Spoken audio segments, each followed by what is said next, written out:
أعمال بها تحيا القلوب. من أعظمها الانكسار بين يدي الله في مكان لا يراك فيه أحد. هذا من أعظم ما يحيي القلوب. الإنسان حياته البرزخية صورة مثلى لحياته في السرائر، أو بتعبير أصح حياة السرائر صورة للحياة البرزخية. الإنسان إذا كان في السريرة يسجد ويدعو الله جل وعلا، أو يقوم في مكان لا يراه فيه أحد يذكر الله جل وعلا، يعظم الله في ظلمة غرفة أو في ظلمة سفر أو في ظلمة جماعته أو في بيته أو بين أبنائه أو في أي مكان، يعظم الله جدا في السرائر ويخشاه ويخافه ويرى في نفسه وجل وذروف عين ودمع. هذا غالبا منعم في قبره. أما الذي نسأل الله العافية في السرائر مسرف على نفسه، فهذه صورة لحياته في قبره. أن الإنسان يبحث عن طرائق عديدة لأن تحيي قلبه، من أعظمها عدم احتقار الناس.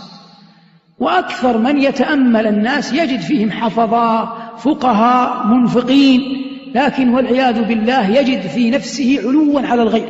هذا العلو قد هو لا يصرح به، هو يقول التواضع ويذكر أمثالا وأشعارا فيه، لكن الحياة اليومية في مخالطته للناس يظهر منه. في إنسان قد يستقل يركب سيارة توافق ثراءه فارهة جدا لكن قلبه منكسر، وفي إنسان يمشي على قدميه وفي قلبه من الكبر والعتو ما الله جل وعلا به عليم. ومن قدر له أن يكثر من السفر والترحال ومخالطة الناس سيرى أمورا عجبا في أحوال الناس والله لا تخطر له ببال.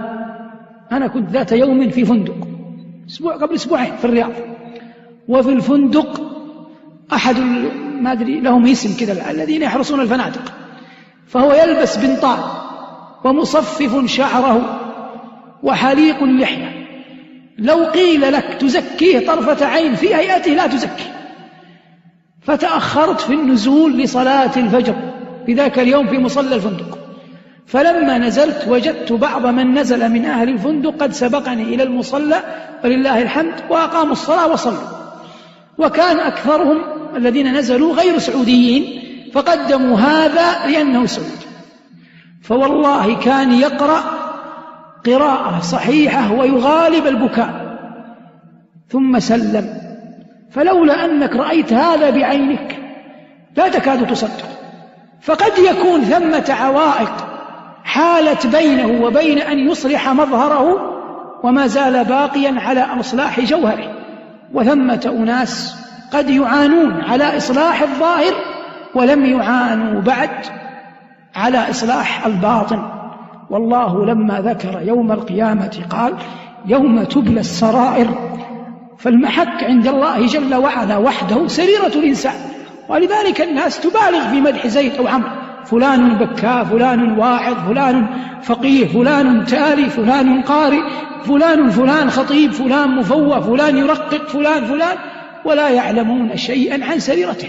وقد يوجد إنسان لم يرى الناس يوما دمعته، وهو إذا خلا بالله في ظلمات الليل أظهر لله الرقة والانكسار والخوف والوجل والحياة من الله في كل موطن.